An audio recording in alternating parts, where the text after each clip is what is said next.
Hello students, welcome back to my channel AS nursing education. So आज का जो topic है मेरा मेनिंजाइटिस है। So start with definition meningitis is an inflammation of the brain. Meningitis क्या है? हमारा ब्रेन का इन्फ्लामेशन एंड स्पाइनल कॉर्ड का that may be caused by either bacterial और वायरल इन्फेक्शन। ये हमारा जो इन्फेक्शन है वो बैक्टीरियल भी हो सकता है और वायरल भी हो सकता है। Any micro organism that enters the body can result in meningitis. और कोई भी माइक्रो ऑर्गेनिज्म जब हमारे ब्रेन में एंटर होएगा तो उसको हम क्या बोलेंगे? मेनिंजाइटिस बोलेंगे।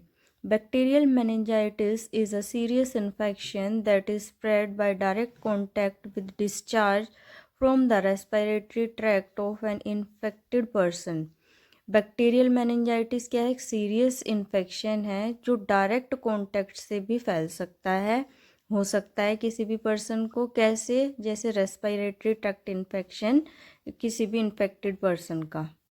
नव come to the aetiology. Aetiology का मतलब क्या होता है? कॉजेज। मतलब मेनिंजाइटिस के क्या क्या कॉजेज हो सकते हैं। इसमें हमारे 3 टाइप्स के कॉजेज हो सकते हैं, बैक्टीरियल, वायरल और ये फंगल इन्फेक्शन से भी हो सकता है। तो फर्स्ट आता है हमारा बैक्टीरियल।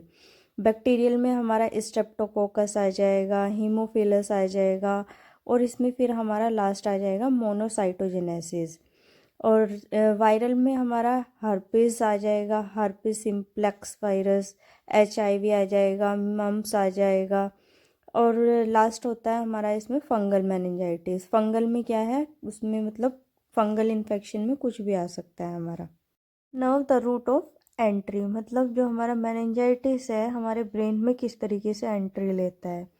ये हमारे ब्लड स्ट्रीम से भी एंट्री ले सकता है। ब्लड स्ट्रीम में कैसे? जैसे किसी भी इंसेक्ट ने बाइट किया है या फिर हमारा ओटाइटिस मीडिया भी इसमें आ सकता है।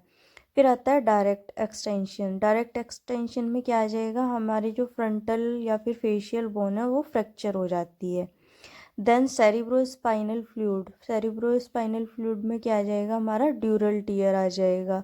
पुअर स्ट्राइल टेक्निक आ जाएगी। जो हमारे इंस्ट्रूमेंट्स वगैरह प्रोसीजर के टाइम होते हैं वो अच्छे से स्टाइल नहीं होते हैं। नोज़ और माउथ। नोज़ और माउथ में क्या आ जाएगा? हमारा मेनिंजोकोकस मेनिंजाइटिस। इसमें हमारा मेनिंजोकोकस आ जाएगा। मतलब जो भी हमारी माउथ वाली कैविटीज़ होती है। इन यूट्रो। यूट्रो में क्या आ जाएगा? Contamination of amniotic fluid. जो हमारा एमनियोटिक फ्लूइड होता है वही अगर कॉन्टामिनेटेड है। रूबेला हमारा वायरस होता है या फिर हमारा वजाइनल इन्फेक्शन के थ्रू भी ये एंटी हमारी बॉडी में ले सकता है। Now come to the pathophysiology. Pathophysiology में क्या आ जाएगा हमारा? The causative organism enters the blood stream. जो हमारा कॉजेटिव ऑर्गेनिज्म है वो हमारे ब्लड स्ट्रीम में एंटर कर चुका है और एंटर करने के बाद अब ये क्या करेगा? Cross the blood brain barriers. अपनी जो बैरियर्स है, जो रुकावट है, उसको ये क्रॉस करेगा। क्रॉस करने के बाद ये क्या करेगा? Proliferate in the cerebrospinal fluid. हमारे CSF में ये प्रोलिफरेट हो जाएगा, मतलब फैल जाएगा। Release of cell wall fragment. और जो हमारी सेल वॉल्स है उसमें ये पूरी तरीके से रिलीज हो जाएगा। और लिपोपोलीसेक्राइड ऑफ माइक्रो ऑर्गेनिज्म। देन इसके बाद क्या हो जाएगा? इसमें inflammation of the sub arachnoid and pia mater. जो हमारी 2 लेयर होती है ये सब एरेक्नॉइड और पायामेटर, इनमें इन्फ्लेमेशन हो जाएगा। इनमें इन्फ्लेमेशन होने के बाद जो हमारा CSF है ये हमारी पूरी बॉडी में सब एरेक्नॉइड स्पेस से इन्फ्लेमेशन को सर्कुलेट कर देगा। और जो हमारी मेनिंजियल टिश्यूज़ है वो पूरी तरीके से उनमें एंट्री होके इन्फ्लेमेशन उसमें फैल जाएगा। मतलब क्या हुआ? पैथोफिजियोलॉजी में फर्स्ट से जो हमारा लास्ट स्टेप है, लास्ट स्टेप पे आते आते जो इन्फेक्शन है वो हमारे ब्रेन में पूरी तरीके से एंटर कर चुका है। Now come to the clinical manifestation. मतलब मेनिंजाइटिस के क्या क्या सिम्टम्स होते हैं। बहुत ही हल्का सा या फिर हमें हाई ग्रेड फीवर हो सकता है, हेडेक हो सकता है इसमें। Altered mental status. हमारा जो मेंटल स्टेटस है वो भी मतलब नॉर्मल नहीं रहेगा, उसमें भी थोड़ा सा डिस्टर्बेंस आ जाएगा। फोटोफोबिया। मतलब हमें लाइट से थोड़ा सा फोबिया हो जाएगा। या फिर पॉजिटिव कर्निंग साइंस। इसमें क्या होगा? जो अब हम फ्लेक्स पोजीशन में और सुपाइन पोजीशन में लेटते हैं तो उसमें हमें अपर लेग में पेन होता है। Now the complications. Hearing loss, इसमें हमें हियरिंग लॉस हो सकती है, मेमोरी डिफ़िकल्टी हो सकता है, याददाश्त कमज़ोर हो सकती है इसमें हमारी। लर्निंग डिसेबिलिटीज़, मतलब जो हमारे सामने कोई चीज़ें हैं उनको हम लर्न करने में भी डिसेबल हो सकते हैं। ब्रेन डैमेज हो सकते हैं। जेट प्रॉब्लम्स, मतलब जो हमारे फुट है उनको, पंजों को, हाथ पैर को हम अच्छे से चलाने में दिक्कत होएगी। सीजर्स भी आ सकते हैं इसमें, हम किडनी फेलियर हो सकता है, शॉक आ सकते हैं, इवन यहाँ तक कि इसमें हमारी डेथ भी हो सकती है।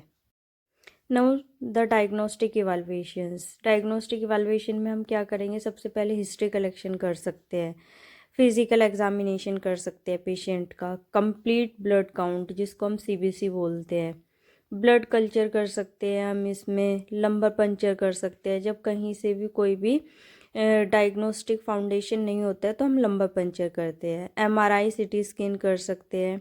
देन सीरोलॉजिकल टेस्ट हम इसमें कर सकते हैं। Now come to the management. Management में हम क्या करेंगे, सबसे पहले पेशेंट को हम एंटीबायोटिक देंगे। एंटीबायोटिक हम इन्फेक्शन को कंट्रोल करने के लिए देंगे। देन सेप्ट्रेक्सोन सोडियम देंगे हम, इसको आईवी एडमिनिस्टर करेंगे। एंटीवायरल ड्रग्स उसको हम देंगे पेशेंट को। डेकाड्रोन जब हम देंगे तो डेकाड्रोन और एंटीबायोटिक की जो डोज है इन दोनों के बीच में 15 to 20 मिनट्स का गैप होना चाहिए। एंटीपायरेटिक्स देंगे। देन हम इसमें डिहाइड्रेशन, अगर पेशेंट को डिहाइड्रेशन है तो इसमें हम उसकी फ्लूइड की वॉल्यूम को भी एक्सपेंड करेंगे। सीजर्स अगर हमें आ रहे हैं हमारे पेशेंट को तो हम इसमें फिनेटॉइन देंगे। And the last topic is nursing management, मतलब अगर कोई भी नर्स है तो वो पेशेंट को किस तरीके से मैनेज कर सकती है। First is nursing assessment. इसमें पहले क्या आ जाएगा, नर्स असेस करेंगी। ऑब्टेन हिस्ट्री उसकी पेशेंट की हिस्ट्री को ऑब्टेन करेगी किसी भी इन्फेक्शन से related. Assess neurological status and vital science, और जो उसके न्यूरोलॉजिकल स्टेटस है और वाइटल साइंस है उनको असेस करेगी।